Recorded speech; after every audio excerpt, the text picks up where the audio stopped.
तीन चीज है। जो लेजिस्लेटिव रिलेशन है वो 245 से 255 तक है। एडमिनिस्ट्रेटिव रिलेशन जो है आपका 256 से 263 तक है। फाइनेंशियल रिलेशन आपका 268 से 293 तक है। ठीक है, तो स्टार्ट करते हैं फ्रॉम 245। तो 245 क्या बोल रहा है, क्या टेरिटोरियल एक्सटेंट है आपका, ज्योग्राफिकल लिमिट क्या है पावर का। तो पार्लियामेंट का क्या है, parliament can make laws for the whole or the part or any territory of India, पहला है पार्लियामेंट का पावर। दूसरा है can make laws for the whole or any part of state. ठीक है, एक्स्ट्रा टेरिटोरियल जो पावर है वो पार्लियामेंट के पास है, ये बात याद रखना है। This means a law passed by Indian parliament is applicable to Indian citizens and their property anywhere in the world. State legislature ये काम नहीं कर सकता है। ठीक है, अब 246 में आ जाओगे तो डिवीजन हुआ है, तो 246 से ही लिस्ट निकल रहा है, 7 शेड्यूल है। ठीक है, यूनियन लिस्ट में 100 से ज़्यादा सब्जेक्ट है। ठीक है, जिसमें पार्लियामेंट एक्सक्लूसिवली पावर है उसके पास बनाने का, फॉरेन इंटरस्टेट ट्रेड सेंसस वगैरह एटॉमिक बहुत चीज़ है। स्टेट के पास भी 61 सब्जेक्ट है, जो कि नॉर्मल सर्कमस्टांसेस में स्टेट के अंडर में आएगा। Public order, police, public health, agriculture, local government, betting, gambling. Concurrent list में जिसके पास दोनों के पास है, जैसे marriage, criminal law, divorce, electricity, welfare, education, forest, weight and measure. तो रेजिडुअरी पावर है जो है आर्टिकल 248 में, ये कैनेडियन मॉडल को हम लोग फॉलो किए हैं कि रेजिडुअरी पावर यूएसए और ऑस्ट्रेलिया में स्टेट के पास है, बट इंडिया में पार्लियामेंट के पास है। ठीक है, जहाँ पे पार्लियामेंट इन्वेट कर देगा स्टेट लिस्ट में, पहला आर्टिकल 249। 249 क्या बोला है, अगर राज्यसभा रिजोल्यूशन पास कर दे स्पेशल मेजोरिटी से, special majority 1/2 of the present day in voting, कि भैया ये जरूरी है नेशनल इंटरेस्ट में, तो पार्लियामेंट उस स्टेट सब्जेक्ट में बना सकता है। ठीक है, valid for 1 year, can be renewed. ठीक है, 1 साल ही पर एक्टिव रहेगा, ऐसा है क्या। देखो ये नियम है, अगर 249 के तहत कोई अगर राज्यसभा रिजोल्यूशन पास कर रहा है तो 1 साल तक ही वैलिड रहेगा वो कानून। उसके बाद फिर से राज्यसभा को रिजोल्यूशन पास करना होगा हर एक साल, हर एक साल। बहुत ही नुआंस पॉइंट है, भोजन को नहीं पता होगा, आर्टिकल 249। ठीक है, उसके बाद है 250। 250 बोल रहा है कि while proclamation of national emergency is in operation, article 352, parliament के पास पावर है किसी भी स्टेट्स लिस्ट के सब्जेक्ट में बनाने के लिए। ठीक है, और जो भी लॉ बनाएगा वो इमरजेंसी खत्म होने के 6 महीने के बाद खत्म हो जाएगा। ठीक है, आर्टिकल 252 क्या बोल रहा है, आर्टिकल 252 बोल रहा है कि अगर दो स्टेट रेजोल्यूशन पास करता है कि पार्लियामेंट को किसी स्टेट लॉ स्टेट सब्जेक्ट में बनाना है, तो पार्लियामेंट बना सकता है। But once parliament pass this law, the state surrender their power over the subject. अब स्टेट उसमें अमेंड या रिपील नहीं कर सकता है, सिर्फ पार्लियामेंट ही कर सकता है। ये बात याद रखना, आर्टिकल 252 बहुत खतरनाक चीज़ है। फिर ठीक है, 249 समझ गए, 250 समझ गए, 252 समझ गए। देन दीजिए 253। 253 है कि अगर कोई इंटरनेशनल एग्रीमेंट को इम्प्लीमेंट करने के लिए किसी स्टेट लिस्ट में पार्लियामेंट को लॉ बनाना पड़े, या कन्वेंशन के लिए, तो बना देगा। ठीक है, आर्टिकल 356 क्या है, अगर स्टेट प्रेसिडेंट रूल पे है, ठीक है, तो parliament is empowered to make laws on the state subject for that specific state. ठीक है, तो 253 तक और यहाँ तक। ठीक है, डिपेंडेंसी रूल क्या है, 254 में क्या बोल रहा है, दोनों अगर टकरा जाए तो सेंट्रल का लॉ प्रिवेल होगा, state law will be the void to the extent of repugnancy. Presidential veto में क्या है, देयर इज एन एक्सेप्शन है 254 का, कि अगर स्टेट लॉ, अगर सेंट्रल लॉ बन गया है उसके बाद स्टेट लॉ बन रहा है, जैसे स्टेट अगर स्टेट लॉ है सेंट्रल बनाया तो ओवरराइड कर जाएगा। ठीक है, सेंट्रल लॉ प्रिवेल करेगा और स्टेट लॉ वहां तक वॉइड हो जाएगा जहां तक सेम होगा। ठीक है, अब अब समझो कि अगर स्टेट लॉ बाद में बनता है, ठीक है, आफ्टर सेंट्रल लॉ, और उसको रिजर्व कर दिया जाता है for the consideration of president under article 200, तो अगर उसको प्रेसिडेंट असेंट दे देता है तो स्टेट लॉ प्रिवेल करेगा, ये चीज याद रखिएगा। ठीक है, बट पार्लियामेंट फिर इसको ओवरराइड कर सकता है by simply passing a new law on the same matter, expressly striking down the state law. ठीक है, ये चीज नुआंस है कि the governor of a state can promulgate an ordinance on the concurrent list even if contradicts a central law without any prior approval। गलत है, अगर कोई स्टेट बिल में ऐसा प्रोविजन है जिसमें प्रेसिडेंट का प्रायर सैंक्शन लगेगा, ठीक है, और उसको प्रेसिडेंट का असेंट चाहिए टू सर्वाइव अंडर आर्टिकल 254, ठीक है, तो गवर्नर ऐसा ऑर्डिनेंस इशू नहीं कर सकता है without instruction from the president. Basic चीज़ है कि अगर ऐसा चीज़ जो प्रेसिडेंट का प्रायर सैंक्शन लगेगा जिसमें, ठीक है, प्रायर रिकमेंडेशन लगेगा, और ऐसा चीज़ जिसमें आर्टिकल 254 के तहत सहायता ना मिले उसको, ठीक है, प्रेसिडेंट एसेंट उसको लगेगा, अ, तो भैया ऑर्डिनेंस नहीं बना सकते वैसे चीज़ में। A resolution passed under Article 249 permanently transfers a state subject to concurrent list। नहीं है, ये सब्जेक्ट को ट्रांसफर नहीं करता है, ये पार्लियामेंट को टेम्पररी 1 ईयर का विंडो देता है लेजिस्लेट करने के लिए, ठीक है। Water is a subject in union list to prevent inter state conflict. तो वाटर जो है, वाटर सप्लाई, इरिगेशन और केनल, ये है स्टेट लिस्ट में। पर जो यूनियन 56 है, जो इंटर स्टेट रिवर का रेगुलेशन यूनियन के हाथ में है, जो पर केनल, इरिगेशन, वाटर सप्लाई ये स्टेट लिस्ट में है, ठीक है। एसिमेट्रिक डिस्ट्रीब्यूशन बोलेंगे कि यूनियन लिस्ट में 100 सब्जेक्ट है, बल्कि इसमें वाइटल सब्जेक्ट सब है। सेंटर के पास रेजिडुअरी पावर भी है। ओवरराइडिंग पावर बोलोगे तो article 254 ensure that the centre almost wins in every concurrent list, ठीक है। आर्टिकल 254 में ठीक है, ओवरराइडिंग पावर है। राज्यसभा का डुअल रोल है। Article 249 suppose to act as a council of state, but वो authorise centre to encroach upon the state list, आप बोल सकते हैं, ठीक है। तो लेजिस्लेटिव रिलेशन तो हम लोग समझ गए हैं लगभग लगभग।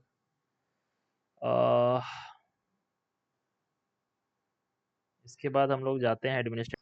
एक बेसिक चीज़ जो हम लोग को समझ लेना है कि कौन कौन सा स्टेट बिल को मस्ट रिजर्व करना चाहिए प्रेसिडेंट एसेंट के लिए, अगर गवर्नर उसको पास कर दे after by governor after being passed by the state legislature. पहला है कि कोई भी प्रोविजन 31A से, एक्विजिशन, मर्जर, कंपनी, इसके लिए, ठीक है। दूसरा है 39B या C को इम्प्लीमेंट करने के लिए तब। तीसरा है आपका जो हाई कोर्ट का पावर को हटाए, ठीक है, तो आर्टिकल 200 में ही है वो तो। उसके बाद state bill on concurrent list, जहाँ पे सेंट्रल लॉ एग्जिस्ट कर रहा है, तो आर्टिकल 254(2), ठीक है, मतलब जहाँ सेंट्रल लॉ एग्जिस्ट कर रहा है और स्टेट लॉ पीछे से आ रहा है, ये स्टेट बिल जहाँ पे वाटर और इलेक्ट्रिसिटी प्रोवाइड करने का, जो उसको टैक्स करने का अथॉरिटी पार्लियामेंट्री लॉ से मिला है, ठीक है। और उसके बाद स्टेट का मनी और financial bill during financial emergency if such direction is issued, ठीक है। तो ये सब को आपको रोकना होगा फॉर द प्रेसिडेंशियल असेंट, ठीक है। और सेटअप कोर्ट पार्लियामेंट सेटअप कर सकता है for better administration of union law under article 247, ठीक है, ओनली फॉर यूनियन लिस्ट, ठीक है। सेटअप कोर्ट सेटअप कर सकता है, ठीक है, ठीक है। अब हम लोग बात करेंगे एडमिनिस्ट्रेटिव रिलेशन का, ठीक है। लेजिस्लेटिव रिलेशन मतलब कि कौन लॉ बनाएगा सेंट्रल स्टेट में जब मार होगा। एडमिनिस्ट्रेटिव रिलेशन मतलब कि कौन एग्जीक्यूट करेगा लॉ को। तो थियोरेटिकल फेडरलिज्म असली में ग्राउंड रियलिटी में आएगा थ्रू एडमिनिस्ट्रेटिव रिलेशन। पहला क्या है भैया, सेंटर है बड़ा भैया, centre as a big brother. क्या बोल रहा है, every state must exercise is executive power in a way that ensures compliance with the law made by parliament, ठीक है, पहला चीज। 257 है no prejudice, a state cannot exercise its executive power in a way that impedes or prejudices the executive power of union, ठीक है। तो पहला है 256 जनरल कंप्लायंस की हर एक स्टेट को अपना एग्जीक्यूटिव पावर ऐसा इंश्योर कीजिए कि आप पार्लियामेंट का लॉ से कंप्लायंस रहिए, पहला चीज। दूसरा, स्टेट अपना एग्जीक्यूटिव पावर एक्सरसाइज नहीं कर सकता है जिससे वो एग्जीक्यूटिव पावर ऑफ यूनियन को प्रेजुडिस करे। 256 257 क्लियर हो गया। इसके लिए इन्फोर्स करने के लिए centre is constitutionally empowered to issue binding direction to the state in specific matter. मतलब सेंटर कॉन्स्टिट्यूशनली इम्पावर्ड है कि बाइंडिंग डायरेक्शन दे सकता है स्टेट को, अगर कोई मीन्स ऑफ कम्युनिकेशन का कंस्ट्रक्शन या मेंटेनेंस के लिए, नेशनल हाईवे, वाटरवे, ठीक है, पहला चीज। दूसरा, रेलवे का प्रोटेक्शन के लिए।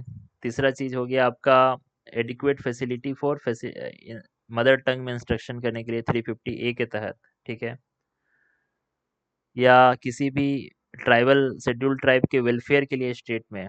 तो ये सारा के सारे 257 के तहत प्रोटेक्टेड है, ये आपको मानना होगा, ठीक है। इसके बाद है न्यूक्लियर ऑप्शन 365 में क्या है कि अगर स्टेट रिफ्यूज कर दे कॉन्स्टिट्यूशनल डायरेक्शन जो कि 256 और 257 के तहत अगर देता है सेंटर स्टेट को, तो क्या होगा? तो 365 ट्रिगर हो जाएगा। मतलब कि 365 क्या बोल रहा है कि अगर स्टेट फेल होता है to comply with any direction given by centre, it shall be lawful for the president to hold the situation has arisen in which the government of the state cannot be carried in accordance with the provision of the constitution। तो 256 257 का violation ultimately trigger है 365 का, और 365 trigger हो गया तो president 356 invoke कर सकता है। ठीक है, तो आर्टिकल 356 एक्चुअल इमरजेंसी है, 356 का जस्टिफिकेशन है 365, और the centre can dismiss a democratic elected government simply for insubordination to a central directive. ठीक है, ये चीज है। म्यूचुअल डेलीगेशन ऑफ फंक्शन, तो आर्टिकल 258 क्या है? प्रेसिडेंट में with the consent of state government. ठीक है, interest the state officers with the function of the union matter, state government से बात करके सेंटर अपना माल मटेरियल दे देगा इसको, पार्लियामेंट्री ओवरराइड है। Parliament can also pass a law conferring powers on state officers and the consent of the state is not required. ठीक है, मतलब पहला 258 में बोला कि भैया आप कंसेंट ले लीजिए गवर्नमेंट से, आप स्टेट ऑफिसर्स को कुछ फंक्शन दे दीजिएगा यूनियन का। ठीक है, पहला। दूसरा है कि अगर कंसेंट नहीं भी दे रहा है, स्टेट नॉट रिक्वायर्ड है, तो भी आप दे सकते हैं। ठीक है, दूसरा चीज। State delegating to centre 255 258 A, तो सेवेंथ अमेंडमेंट में क्या हुआ था कि by the state with the consent of central government interest centres officer with some functioning of state matter, इसमें वाइस वर्सा नहीं है। ठीक है, तो ऑल इंडिया सर्विस है इसमें आर्टिकल 312 में, तो आईएएस आईपीएस आईएफओएस है, they are recruited and trained by centre but they serve for state cadres। ठीक है, they occupy the top most position in the state bureaucracy, however the state government has the immediate disciplinary control है उसके पास, but जो ultimate disciplinary control है, जो dismissal या removal है, वो प्रेसिडेंट के पास है। ठीक है, आर्टिकल 153 को समझिए कि गवर्नर जो है प्रेसिडेंट को अपॉइंट कर रहा है, बट वो प्रेसिडेंट प्लेजर पे है, आइज और ईयर है सेंटर का। ठीक है, जॉइंट पब्लिक सर्विस कमीशन भी, कि अगर it is created by the act of parliament और appointed by the president not by the governor, तो इसका जो मेंबर्स है joint state public service commission का, उसका मेंबर्स को गवर्नर नहीं अपॉइंट करेगा, उसका मेंबर को प्रेसिडेंट अपॉइंट करेगा, और ये जॉइंट सर्विस कमीशन भी पार्लियामेंट के द्वारा बनता है। ठीक है, फिर इंटर स्टेट कमिटी क्या क्या है, ये तो पढ़ेंगे, कोऑर्डिनेशन काउंसिल और ये सब। क्या बोल रहा है कि इंटर स्टेट काउंसिल जो है the binding authority to educate, नहीं, आर्टिकल 262 के तहत ये पावर आपका ट्रिब्यूनल्स के पास है। ठीक है, अ, ये 262 के बाद स्पेसिफिक पार्लियामेंट्री ट्रिब्यूनल के पास है। Zonal council are the constitutional bodies chaired by prime minister, नहीं, स्टेट्यूटरी बॉडीज है, यूनियन होम मिनिस्टर है इसका लीडर। The president can create all India service by an executive order, नहीं, तो 312 के तहत न्यू ऑल इंडिया सर्विस अगर राज्यसभा रिजोल्यूशन पास करता है 2/3 मेजोरिटी से नेशनल इंटरेस्ट में, तो पार्लियामेंट्री लॉ से बनेगा। ठीक है, तो अगर हम लोग 262 का तहत बात करें, तो 262 का तहत पावर है भैया इन लोग के पास, ऐसे नहीं है कि पावर नहीं है इन लोग के पास। 256 257 पढ़े, उसके बाद 258 पढ़े, 258 ए पढ़े, फिर 259 नहीं पढ़े। तो 259 में बेसिकली नहीं पता, 260 में, 261 में आसान आसान चीज़ है। 262 basically inter state water governance के लिए है। इसमें बोला जा रहा है कि भैया जो parliament inter state water dispute act create किया है, ठीक है, पार्लियामेंट बाय लॉ ये डिसाइड करेगा कि इंटर स्टेट वाटर डिस्प्यूट को कैसे करना है, और सुप्रीम कोर्ट को रिस्ट्रिक्ट भी कर सकता है जुरिडिक्शन का, कि इंटर स्टेट वाटर डिस्प्यूट के लिए आप सारे कोर्ट के जुरिडिक्शन को हटा सकते हैं। ठीक है, तो सेंट्रल वाटर कमीशन है एक प्रीमियर टेक्निकल ऑर्गेनाइजेशन है वाटर रिसोर्सेज को लेके लिए, वो मिनिस्ट्री ऑफ जल शक्ति का अटैच्ड ऑफिस में है। ठीक है, मिनिस्ट्री ऑफ जल शक्ति के अंदर सेंट्रल वाटर कमीशन काम कर रहा है। ठीक है, इसका वर्क है कि कोऑर्डिनेट करना, कंसल्ट करना स्टेट गवर्नमेंट कंसर्न से, कंट्रोल, कंजर्वेशन और utilisation of water resources throughout the country for the purpose of flood control, irrigation, navigation, drinking water, इसके लिए। ठीक है, तो जो inter state water dispute act है इसी में बना है, और इसके बाद क्या है, inter state water dispute act ही अलाउ कर रहा है कि ट्रिब्यूनल बनाने के लिए सेंट्रल गवर्नमेंट ट्रिब्यूनल बना सकता है after receiving A complaint from the state government, अगर सेंटर एग्री होता है, मतलब पहले स्टेट रिक्वेस्ट करेगा, सेंटर एग्री होगा और ये कर देगा, बना देगा, ठीक है। 263 इंटर स्टेट काउंसिल है, तो ये हम लोग पढ़ेंगे बॉडीज में, ठीक है। Let's go for financial relation and in this.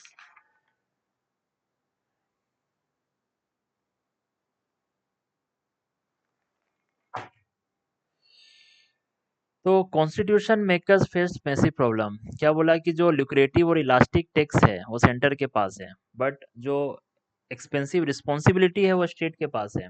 तो कैसे होगा इन लोग का गुजारा? तो भैया सबसे पहले 268 है।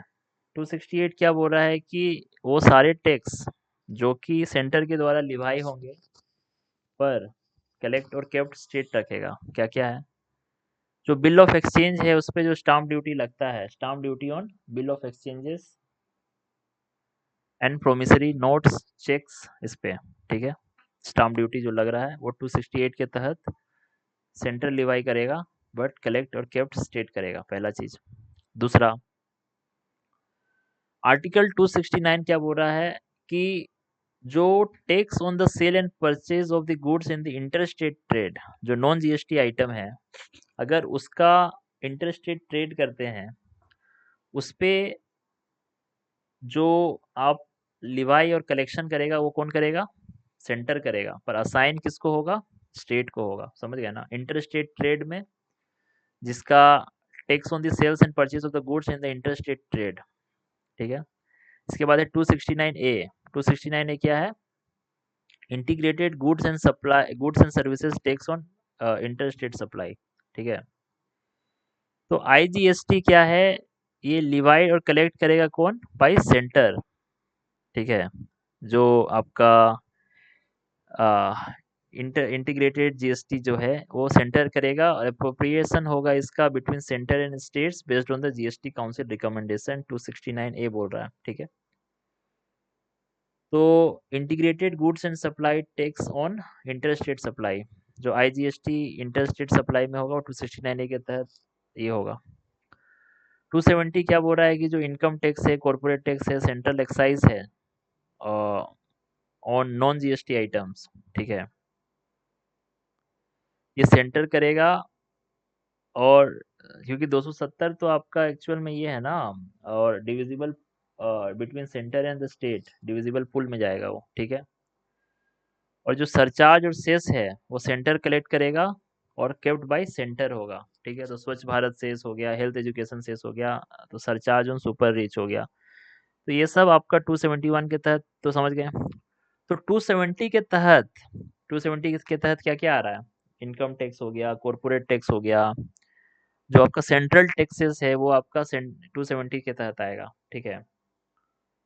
या आपका कोई एक सेंट्रल एक्साइज ले रहे हैं आप, जो कि नॉन जीएसटी आइटम्स के लिए, तो ऐसी स्थिति में क्या होगा कि सेंटर तो ये लिवाई करेगा बट डिविजिबल पूल में डिस्ट्रीब्यूट कर देगा, ठीक है। इसके बाद 269 ए है इंटीग्रेटेड जीएसटी के लिए। अगर इंटर स्टेट सप्लाई हो रहा है तो सेंटर कर लेगा, बट वो जीएसटी काउंसिल के रिकमेंडेशन के हिसाब से बांट देगा, ठीक है।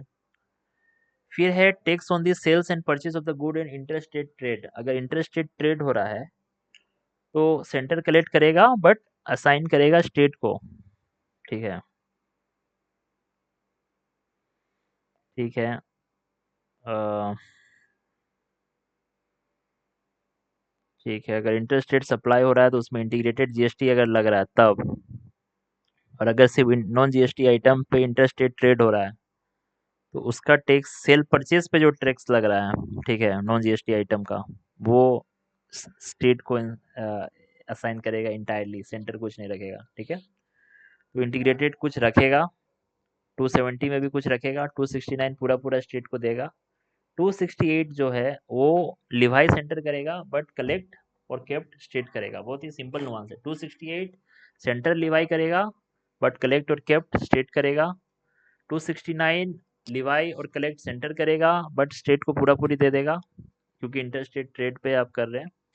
और जो आईजीएसटी का बात है और जो आपका सेंट्रल टैक्सेस का बात है, वो आपका पूल में डिवाइड होगा, ठीक है। 271 सिर्फ सेंटर रखेगा। तो 271 बाईपास द फाइनेंस कमीशन, ठीक है, क्योंकि सेस और सरचार्ज जो है वो नहीं जाएगा आपका स्टेट के पास, तो centre increasingly relies on them to raise revenue without giving 41% cut. GST revolution आया 101st कॉन्स्टिट्यूशनल अमेंडमेंट 2016 का। तो इसमें क्या है, जो कॉन्सेप्ट ऑफ कंकरेंट टैक्सेशन 2016 से पहले सेंटर जो था वो sale of goods and states could not tax services. तो सेंटर जो था सेल ऑफ गुड्स पे टैक्स नहीं लगा सकता था और स्टेट्स टैक्स सर्विस पे नहीं लगा सकता था। अब दोनों ही गुड्स एंड सर्विसेज पे एक साथ टैक्स लगा सकते हैं, ठीक है। तो 246 ए क्या बोल रहा है, जो पार्लियामेंट और स्टेट लेजिस्लेचर के पास कंकरेंट पावर है to make laws with respect to GST. सिर्फ पार्लियामेंट के पास आईजीएसटी के लिए एक्सक्लूसिव पावर है, ठीक है। 279 ए क्या है, 279 ए आपका एक्चुअल में ये है, जीएसटी काउंसिल के बारे में बात कर रहा है कि कॉन्स्टिट्यूशनल बॉडी है जो गवर्न करेगा जीएसटी को। इसमें कौन कौन होगा, यूनियन फाइनेंस मिनिस्टर है जीएसटी काउंसिल का चेयरमैन, इसमें union minister of state for revenue है और फाइनेंस मिनिस्टर सारे स्टेट्स का है, ठीक है। 3/4 मेजोरिटी 3/4 मेजोरिटी से डिसीजन होगा, ठीक है। सेंटर का वोट का 1/3 वेट है, ऑल स्टेट कंबाइंड 2/3 वेट है उसका, ठीक है। सेंटर का 1/3 वेट होगा, इसका 2/3 वेट होगा और सारा डिसीजन 3/4 मेजोरिटी से लिया जाएगा, ठीक है।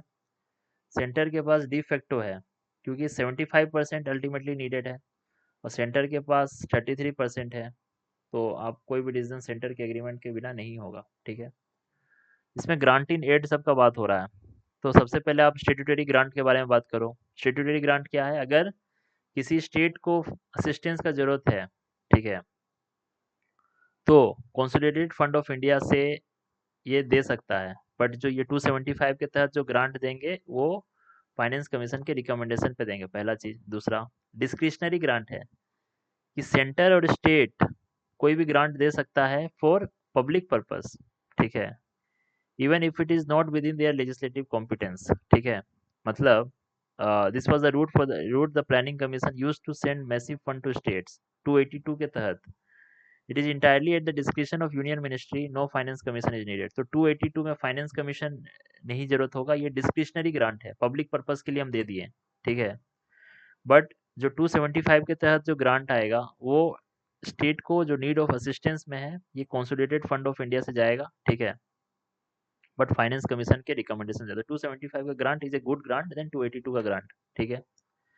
बोरोइंग पावर का, सेंटर लोन ले सकता है डोमेस्टिकली भी और इंटरनेशनली भी, कहीं से भी, ठीक है, against the consolidated fund of India. State का है, स्टेट केवल इंडिया से बोरो कर सकता है, state government can not directly loan from a foreign country, ठीक है। पर state can not raise a new loan without the consent of the centre if there is outstanding part of the previous loan given to the state by the centre, ठीक है। अ, तो जो borrowing limit है state का वो centre control करता है। मतलब बात है कि पहली बात है कि स्टेट तो फॉरेन से पैसा नहीं ले सकता है अंडर आर्टिकल 293, पर स्टेट नया लोन भी नहीं ले सकता है without the consent of the centre. ये भी है, आपको समझने वाला बात है, जब तक there is an outstanding part of previous loan by the centre, ठीक है। Finance commission is a permanent constitutional body. तो finance commission quasi judicial constitutional body है, ठीक है। इट इज नॉट परमानेंट, 5-5 साल में रीअपॉइंट होता है, ठीक है, तो परमानेंट नहीं है, ये चीज देखना है। The property of the union government is subject to all taxes levied by the state government. तो आर्टिकल 285 क्या कर रहा है, एक्सप्लिसिटली एग्जेम्प्ट कर रहा है property of the union from the state and local taxes, ठीक है, कि जो यूनियन का जो प्रॉपर्टी होगा उस पर आप स्टेट का लोकल टैक्स नहीं लगा सकते हैं unless parliament permits it. Conversely article 289 exempts the property and income of the state from union taxation,